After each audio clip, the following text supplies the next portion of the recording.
وعافه واعف عنه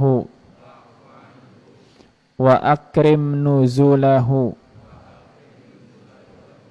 ووسع مدخله واغسله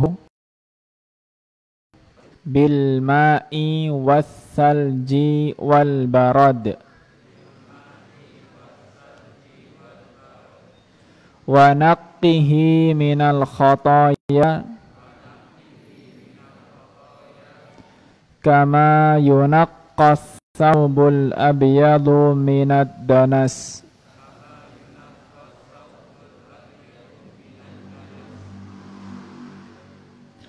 وأبدله دارا خيرا من داره وأهلا من أهله وزوجا خيرا من زوجه وأدخله الجنة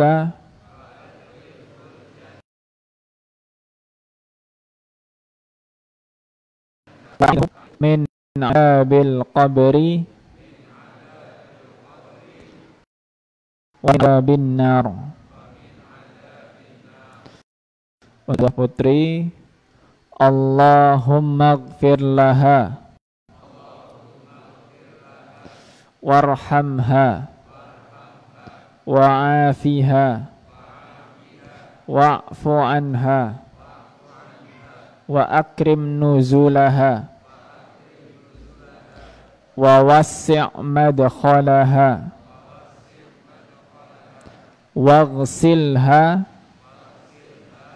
bil ma'i wath-thalji wal barad wa naqqiha minal khataya kama yunaqqa thawbul abyadu minad danas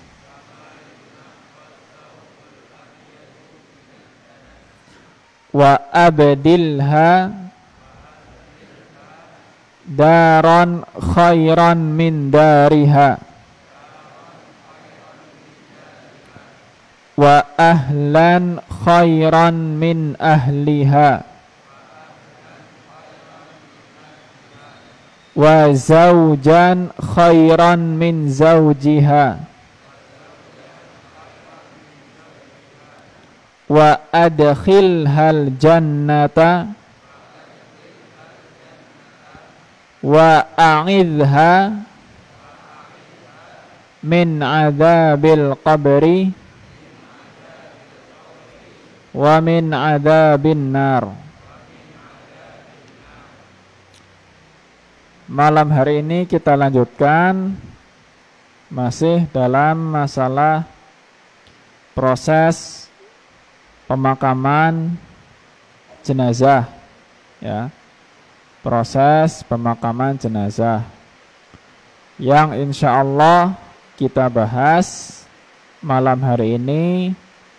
Bagian yang kedua dari proses pemakaman jenazah adalah cara pemakaman, ya, cara pemakaman.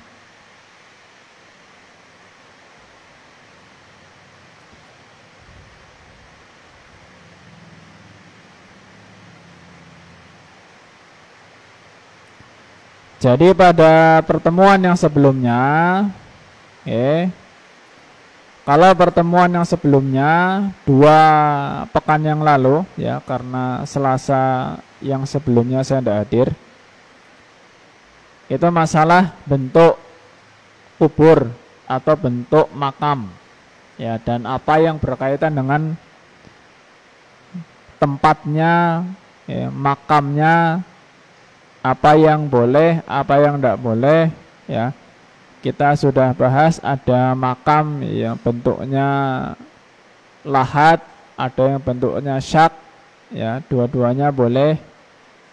Kemudian yang diperhatikan dalam masalah bentuk kubur atau bentuk pemakaman, ya. Kita sudah bahas ada yang diperbolehkan, ada yang dilarang. Di antara yang disyariatkan ya dirapikan, diluaskan, kemudian meninggikan permukaannya 1 jengkal, ya. Kemudian permukaannya itu ya tidak disemen, tidak dikapur.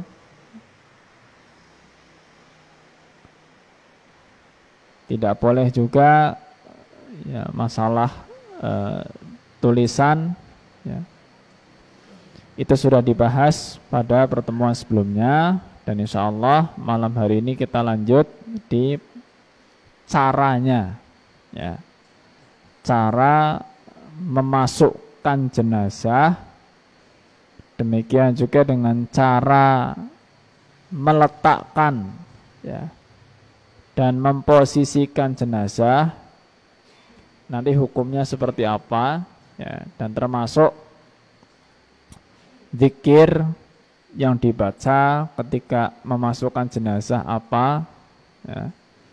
Terus nanti berkaitan juga dengan kain kafannya, ya, apa ikatannya dilepas atau tidak dilepas, wajahnya dibuka atau tidak dibuka, ya. Nanti ini jadi pembahasan kita di kesempatan malam hari ini. Baik, sekarang kita gambarkan dulu ya, seumpama ya ini bicara masalah kuburnya, anggaplah tempat sudah siap. Ya, tempat jadi galian kuburnya sudah siap.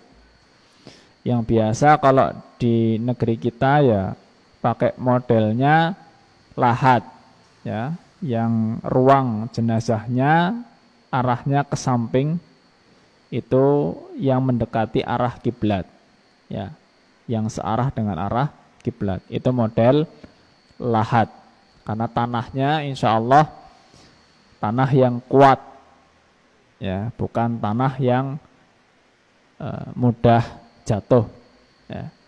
Kalau tanahnya mudah jatuh maka dibuat syak, ya, jadi tempat jenazahnya di tengah bukan di pinggir. Nah, sekarang gambarkanlah sudah ada lubang, sudah ada yang digali.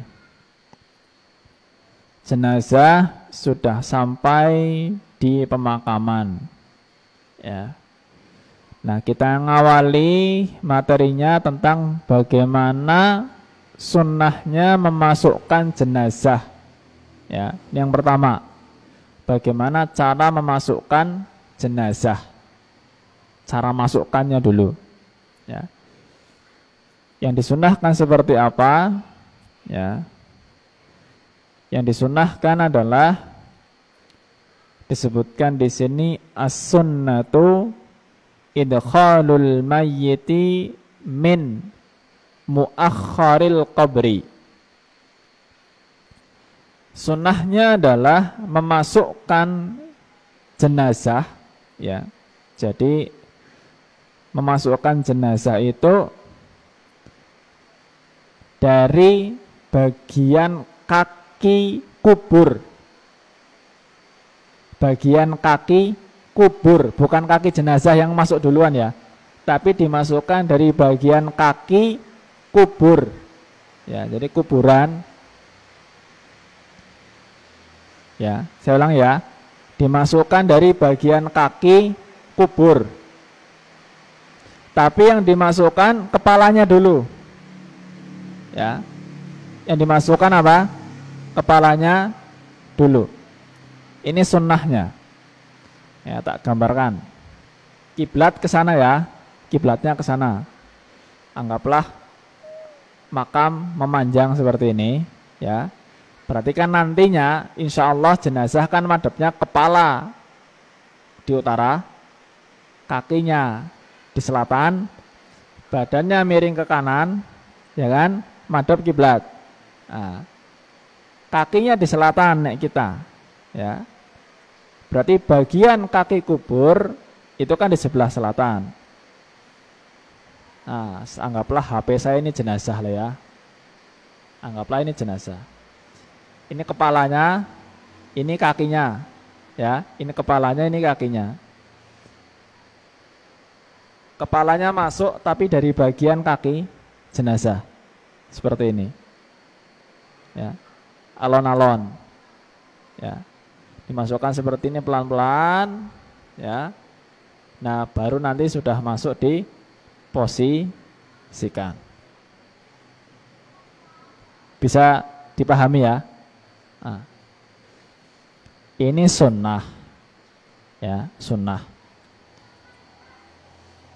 Hukumnya sunnah, ya, tidak wajib, ya, hukumnya sunnah. Mbok menawine salah, nggak usah dibalik keneh, dhuwur lebok naneh. Ya. Ora bedane karo sing biasa maca Quran, kebiasaan nek arep maca ngesun dhisik. Ya. Arep maca Quran disun dhisik, kelalen ngesun ditutup maning, sun maning buka maning. Ya. Ndak. Apalagi mencium mushaf juga bukan termasuk ritual sunnah dalam membaca. Ya, mencium ya monggo boleh saja, tapi bukan berarti nek buka Quran kelalen ngesun terus tutup maning disun maning nembe dibuka. Sama itu sunnah, ya. Nek seumpama kok salah, ya, masuknya dari bagian kepala utara, yang dimasukkan kakinya dulu. Ya. Kakinya masuk, ya, begitu sampai dalam ana sing gotak. Maksudnya memperingatkan. Mlebune kualik kudune sekang kidul, sing mlebu nah, kepalanya dulu. Ya ndak usah diangkat lagi. Ya. Diangkat lagi repot lagi nanti. Ya.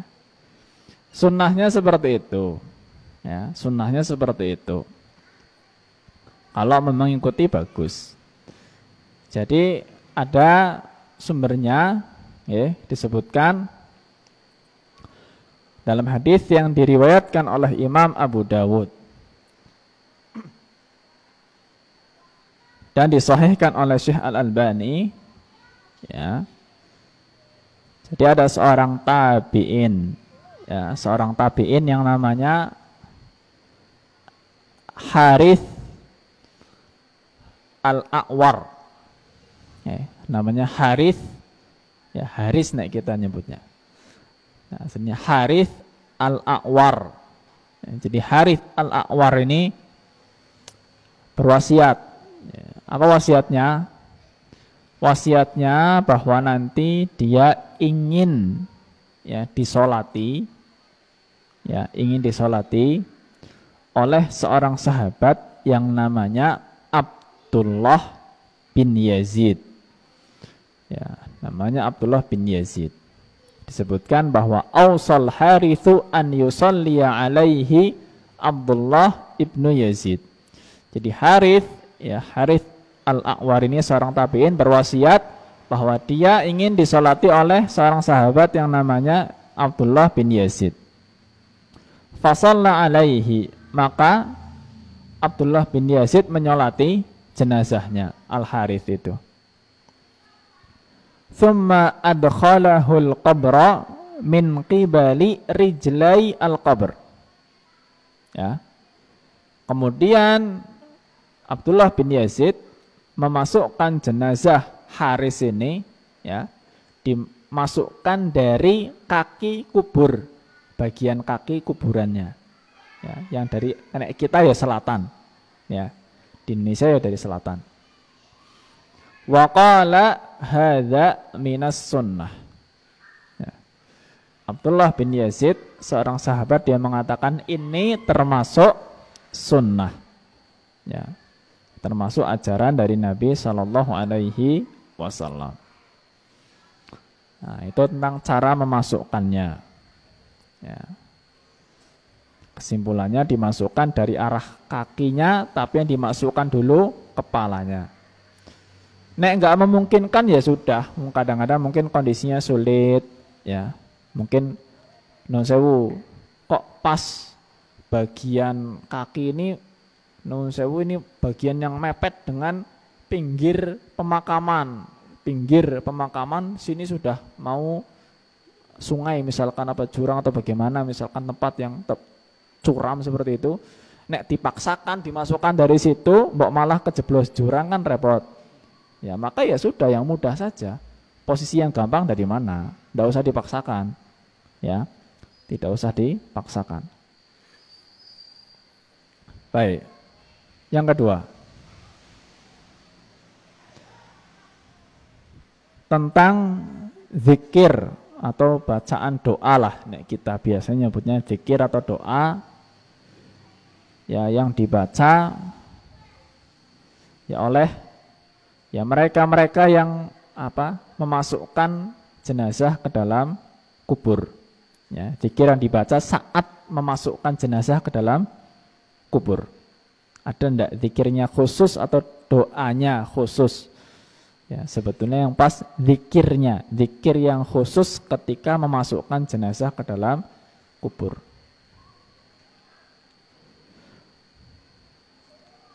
Ada beberapa contoh.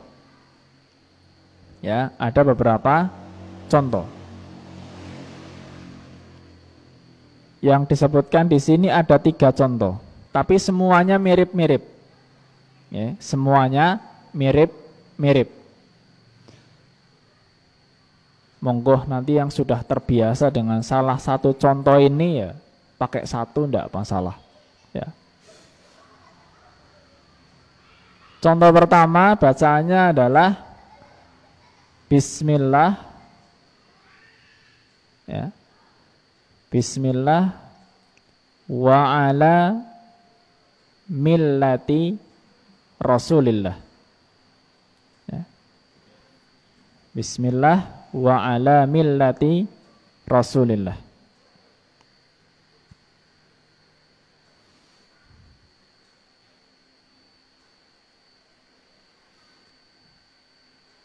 Yang sudah mendownload lembar PDF yang dikirim di grup keluarga Sakinah, nuwun sewu, saya sedikit berikan koreksi. Di situ ada tulisan dalam kurung hadis riwayat Ibnu Hajar. Ya, itu salah ketik. Itu hadis riwayat Ibnu Majah, bukan Ibnu Hajar. Ya, jadi bacaan yang pertama ini hadisnya dari hadis riwayat Imam Ibnu Majah. Ya, diriwayatkan oleh disahihkan oleh Syekh Al-Albani rahimahullah. Ada dalam riwayatnya Imam Ibnu Majah. Bismillah wa ala millati Rasulillah. Mungkin ini cukup masyhur bagi yang sudah terbiasa. Contoh yang kedua mirip. Ya, beda sedikit saja. Bacaannya Bismillah wa ala sunnati Rasulillah. Ya. Bismillah wa ala sunnati Rasulillah.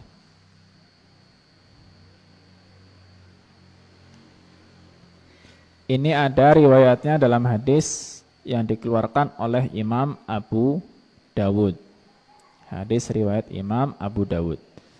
Yang pertama tadi Bismillah wa ala millati Rasulillah. Yang kedua Bismillah wa ala sunnati Rasulillah. Sing ketone gampang, sing endi ya monggo. Ya.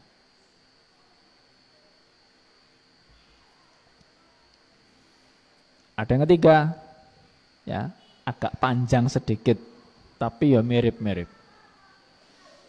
Bacaannya Bismillah, ya, wa billah, ya, Bismillah, terus wa billah, baru wa ala millati Rasulillah. Ya, jadi ada Bismillah, terus billah, ya, baru wa ala millati Rasulillah. Millati boleh, sunnati boleh. Ya, mungkin yang di catatan sini sunnati. Tidak apa-apa. Semuanya ada itu. Ya, semuanya memang ada. Wa ala millati boleh, wa ala sunnati boleh. Ya, jadi intinya itu. Ya. Mungkin yang masyhur ya yang pertama atau yang kedua tadi. Bismillah wa ala millati Rasulillah. Ya, bismillah wa ala millati Rasulillah. Atau bismillah wa ala sunnati Rasulillah. Dah itu yang paling gampang. Ya, jadi pas masukkan ya, jelas kita kan mau masukkan itu kan bismillah mesti. Yang dari atas ya bismillah, yang dari bawah juga bismillah. Sing nampani ya bismillah juga. Cuma ada panjangannya. Bismillah wa ala sunnati Rasulillah atau bismillah wa ala millati Rasulillah. Jadi yang artinya bismillah kita menyebut nama Allah ya, wa ala millati Rasulillah ya, dan di atas sunnah atau di atas agamanya Rasulullah sallallahu alaihi wasallam. Jadi berharap ya tata cara semua itu ya, itu semuanya sudah sesuai dengan sunnah Nabi alaihi salatu wassalam ya.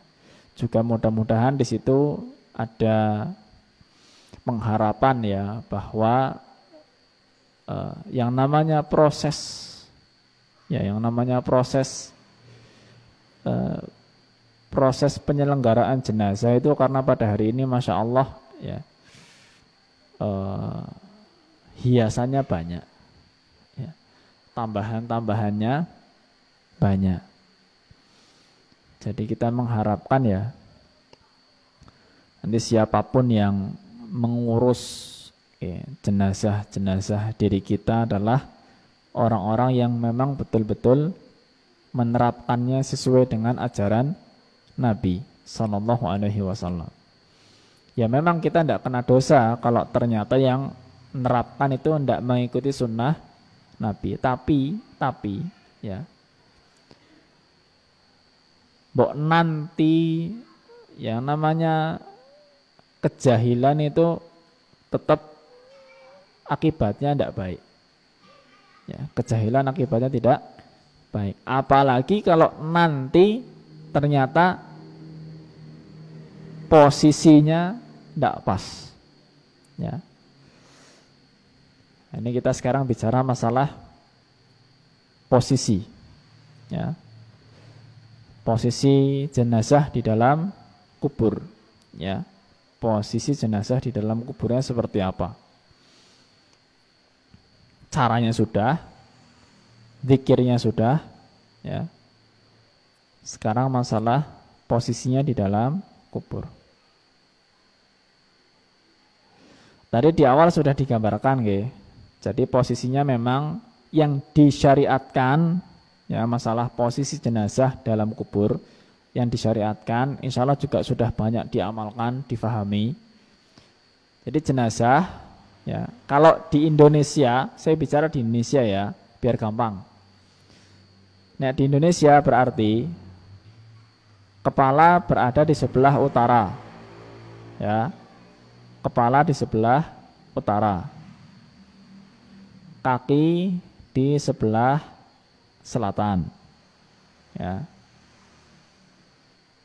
badannya dimiringkan ke sebelah kanan, menghadapnya ke kiblat. Itu yang disyariatkan. Ya. Nah, pertanyaannya, posisi seperti itu hukumnya sunnah atau wajib? Ya. Posisi seperti itu hukumnya sunnah atau wajib? Karena bisa jadi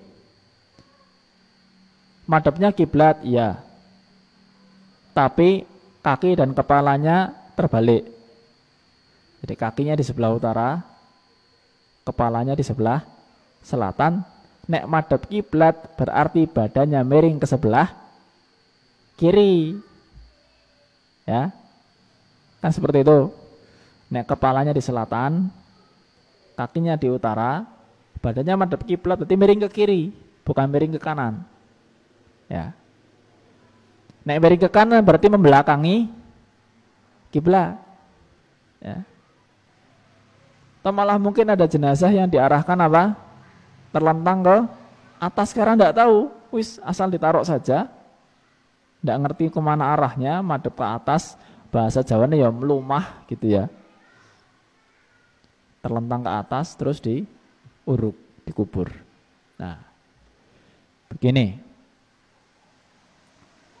Nek masalah, ini saya rinci ya. Masalah kalau kita bicara pertama ya, masalah posisi kepala dan kaki, ya, kepala dan kaki, bukan masalah kiblat ya, masalah posisi kepala dan kaki, ya, ini hukumnya sunnah, ya. Jadi untuk kepala dan kaki hukumnya sunnah, yang kepala di utara, kaki di selatan, itu hukumnya sunnah. Ya. Seumpama terbalik, kakinya di selatan, kepalanya di selatan, kepalanya di selatan, kakinya di utara, kok badan miring ke sebelah kiri supaya madhep kiblat, itu tidak masalah. Ya, karena masih dapat arah kiblat, hanya antara kaki dan kepalanya tidak pas. Ya, itu nek masalah kaki dan kepala. Ya, kaki dan kepala. Nah, tapi nek sudah bicara masalah arah kiblat, ya, sudah bicara arah kiblat, maka memang banyak di antara ulama berpendapat arah kiblat itu atau menghadap kiblat ya, itu hukumnya wajib. Sebagian ulama. Ya, hukumnya wajib. Memang ada yang mengatakan hukumnya juga sunnah. Ya. Tapi kenapa saya menekankan yang wajib? Ya, kenapa saya menekankan yang wajib? Di antara pertimbangannya itu madhab yang banyak dianut di negeri kita.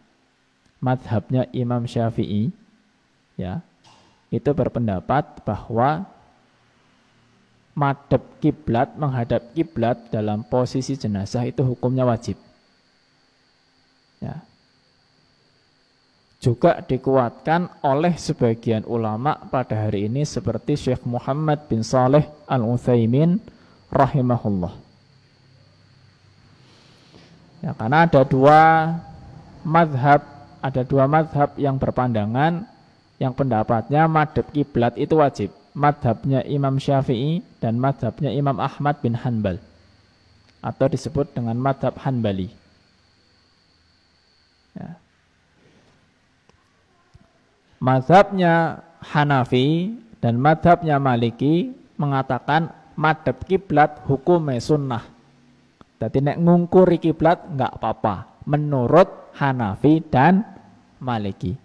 Yang menurut Syafi'i dan Hambali madhab kiblat hukumnya wajib. Nah, kenapa saya menekankan yang wajib?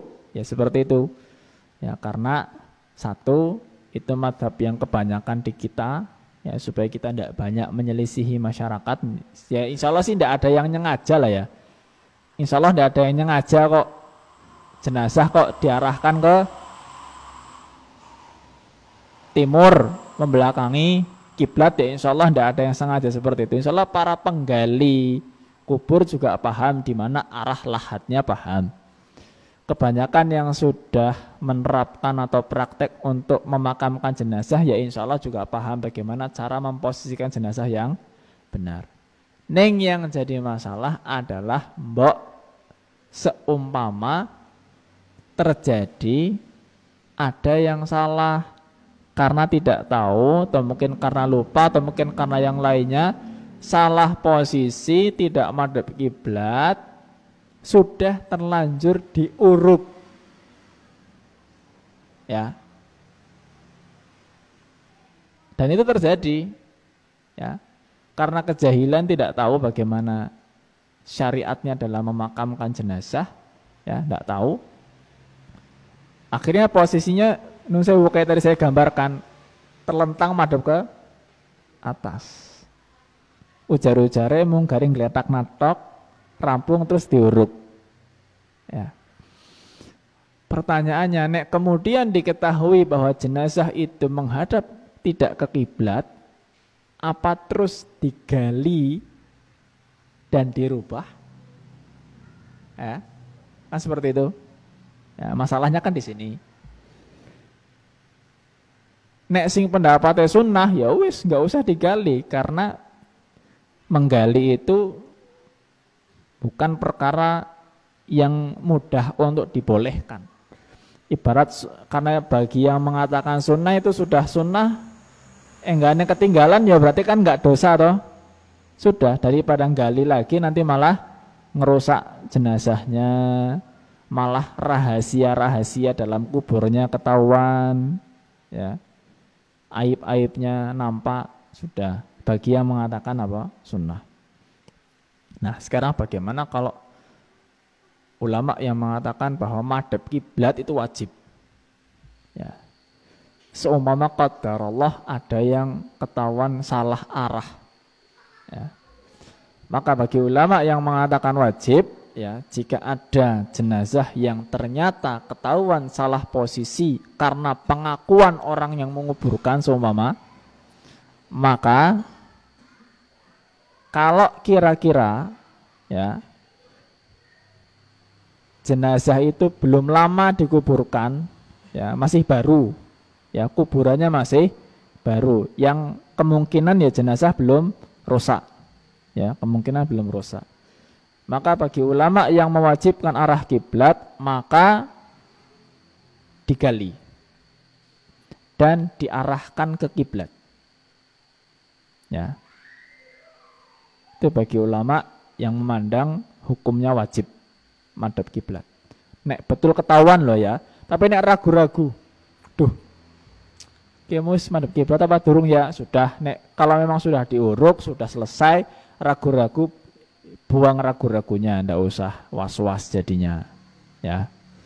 Tapi nek yakin betul, oh tadi nggak madhab kiblat, ya, mungkin yang nguburkan sadar gitu, atau mungkin qadarullah nguburkannya nggak ngerti arah mata angin, ya, salah memperkirakan seumpama. Maka bagi yang mewajibkan itu kalau masih baru digali kemudian diarahkan kiblat. Tapi nek sudah lama, ya, sudah cukup lama, apalagi sebagian ulama mengatakan kalau sudah berminggu-minggu misalnya, ya sudah, ya sudah. Kalau diperkirakan memang itu nanti sudah mengalami kerusakan jenazahnya, tidak perlu digali, itu sudah jadi uzur, ya, jadi uzur. Nah, itu nek masalah kasus salah saja, ya, mudah-mudahan sih insya Allah tidak ada yang salah, ya, seperti itu. Baik, itu masalah posisi. Yang keempat, ya, masalah melepas ikatan, ya, apakah ikatan kain kafan itu memang disyariatkan untuk dilepas, ya.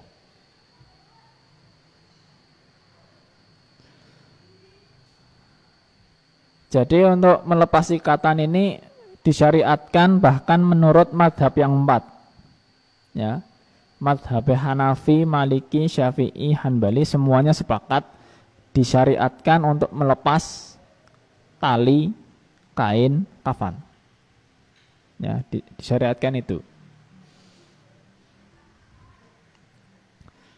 Apa ada riwayatnya? Riwayatnya itu dari sahabat, tapi nggak sampai kepada Nabi Shallallahu Alaihi Wasallam, ya. Jadi ada sebagian riwayat datang itu dari sahabat Abdullah bin Mas'ud radhiyallahu taala anhu. Ya. Jadi amalia sebagian sahabat itu melepas tali ikatan kafan, ya. Dan dilepas, tidak wajib, ya, tidak usah khawatir.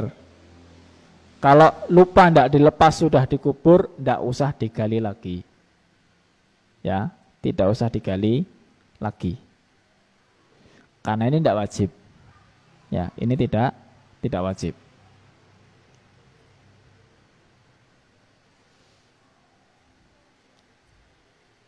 Nah, sekarang masalah apakah wajahnya dibuka? Karena sebagian kan kalau ngafani itu wajahnya apa? Dibuka. Ya. Nek saya pribadi, saya nun sewu cerita, ya memang kalau kami ngafani dulu waktu masih sinau di Yaman, memang biasanya wajah itu ditutup, ya, ditutup. Tapi memang bagian kepala itu tidak diikat, ya, jadi cuma ditutupkan saja gitu. Ya, jadi kita kan terus di tali juga bagian atasnya. Ya. Ada sebagian yang membuka wajahnya, bahkan ketika dimakamkan juga wajahnya masih terbuka, gitu. Memang tidak ada keterangan khusus yang jelas dari hadis Nabi SAW masalah wajah sebetulnya. Sebatas yang kami tahu ya. Sebatas yang kami tahu, di sini tidak ada keterangan khusus yang jelas masalah wajah, kecuali hanya untuk orang yang mati meninggal dalam kondisi ihram. Ya, dalam kondisi ihram memang tidak ditutup kepalanya. Ya, kepalanya tidak ditutup. Tapi yang meninggalnya biasa karena sakit, karena kecelakaan, musibah misalnya, mana ada keterangan khusus. Jadi ada sebagian ulama mengatakan aslinya tidak dibuka, tutup semuanya. Bahkan ketika apa? Dimasukkan ke dalam kubur. Ada sebagian lain mengatakan bebas, dibuka monggo, ditutup ya monggo. Kira-kira lebih ringan yang mana? Ya, lebih ringan yang mana? Nah, ini masalah kayak gini ya. Gari manut sama Pak Kayim aja. Pak Kayim nuntunnya apa, suruh buka ya buka, tutup ya tutup. Nggak ada masalah. Ya. Kadang-kadang masalah pemakaman karena nggak ngerti gontok-gontokan akhirnya nggak dimakam-makamkan. Ya. Hanya masalah yang sebetulnya tidak begitu urgen, maksudnya tidak begitu penting sekali gitu. Ya. Mungkin kalau amannya tutup ya tutup saja. Ya, tidak ada masalah, apalagi itu juga untuk menutupi kadang-kadang nun sewu ya.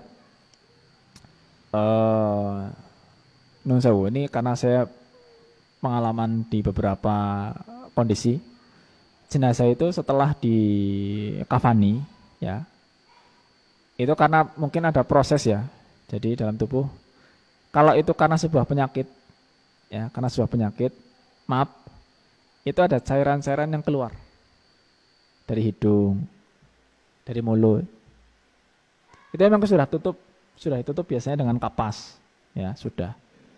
Tapi itu kalau jenazah misalkan seperti kita yang suka nunda pemakamannya sampai 1 hari misalnya karena nunggu, itu nun sewu itu basah itu mengganggu. Ya, bahkan ditutup pun itu basah. Ya, kafannya itu bagian muka itu basah. Ya, karena saya lihat sendiri. Saya waktu itu jenazah saya kok kayak nun sewu ya, tak pikir kok kayak masih hidup. Kayak masih hidup, soalnya apa?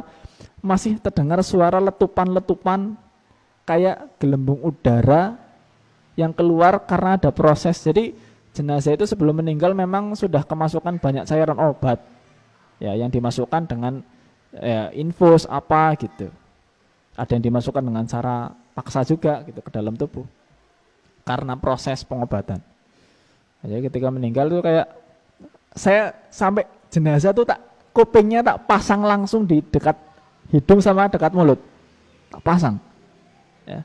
Dengar suara tek, tek, jadi gelembung udara keluar kemudian pecah lama-lama apa, basahi kain kafan. Itu nyata terjadi ya. Nek seumpama itu lebih aman tutup saja ya. Ya kalau mungkin dibuka karena hajat ya nggak ada masalah, tapi mungkin kalau lebih aman tutuplah. Ya, seperti itu. Ya, jadi ikatan dilepas, ya masalah wajah yaitu sifatnya bebas. Nomor 5 terakhir. Nah, ini masalah sunnah ya, sunnah melempar tanah. Ya. Sunnah melempar tanah setelah jenazah itu dikuburkan. setelah jenazah dikuburkan. Jadi nek sudah diuruk rampung sempurna, tutup, sudah bentuk gundukan makam, ya. Memang ada riwayat dari Nabi Sallallahu Alaihi Wasallam, ya, dalam hadis yang dikeluarkan oleh Imam Ibnu Majah dan disahihkan oleh Syekh Al-Albani rahimahullah. Abu Hurairah menceritakan anna Rasulullah Sallallahu Alaihi Wasallam shalla ala janazah. Nabi alaihi salatu wasallam pernah mensalati jenazah, thumma atal mayyita, ya, kemudian beliau mendatangi mayit, maksudnya mendatangi kuburannya. Jadi mensolati jenazah dimakamkan, Nabi datang ke pemakamannya. Fa hasa alaihi min qibari ra'sihi thalathan. Maka beliau itu melempar tanah, ya, tanah yang cuma segenggam saja paling, ya, melempar tanah ke bagian kepalanya sebanyak tiga kali, ya. Dia melempar sebanyak 3 kali. Jadi Mbok pernah melihat kok orang setelah pemakaman sebelum pergi ngambil tanah ngelempar, ngambil tanah ngelempar, ngambil tanah ngelempar, karena ada riwayat ini, ya. Jadi sebagian ulama mengatakan jadi seolah-olah, ya, karena kan yang nguruk kan tidak semuanya, ya, yang nguruk ya yang ditugasi nguruk biasanya dan tidak semuanya, tidak semua pentakziah itu nguruk, ya. Jadi itu seolah-olah, ya, kayak kita ya ikut berpartisipasi dalam nguruknya. Nah, kita nggak nguruk langsung, tapi ya setelah itu kita seolah-olah ada ta'awun, saling membantu dalam menguburkan jenazah, ya. Jadi ini proses tentang tata caranya, ya. Adapun kalau detailnya insya Allah ya sudah banyak dipahami. Kalau pakai kayu apa itu kan zaman sekarang, zaman dulu enggak pakai kayu, pakai batu, ya. Jadi jenazah begitu dimasukkan dihadapkan ke kiblat, miring kanan gitu. Untuk nyangga jenazahnya pakai batu, ya, batu dijejer gitu. Nanti kalau ternyata ada bagian yang enggak rapat, itu dirapati pakai lumpur zaman dulu, ya, tanah yang sudah berlumpur untuk nyemen lah istilahnya, biar kuat baru ditutup. Zaman sekarang kan pakai kayu biasanya, kayunya palangnya seperti itu, kemudian baru diuruk, ya insya Allah itu tidak ada masalah, sudah sesuai, ya. Nah, jadi ini tentang masalah prosesnya. Mudah-mudahan bisa menjadi tambahan ilmu untuk kita semuanya. Banyak kurangan saya mohon maaf. Wassallallahu ala nabiyyina Muhammad wa ala alihi wa sahbihi wa baraka wa sallam. Wa akhiru da'wana alhamdulillahi rabbil alamin. Subhanakallahumma bihamdika asyhadu an la ilaha illa anta astaghfiruka wa atubu ilaik. Billahi taufik wal hidayah. Assalamualaikum warahmatullahi wabarakatuh.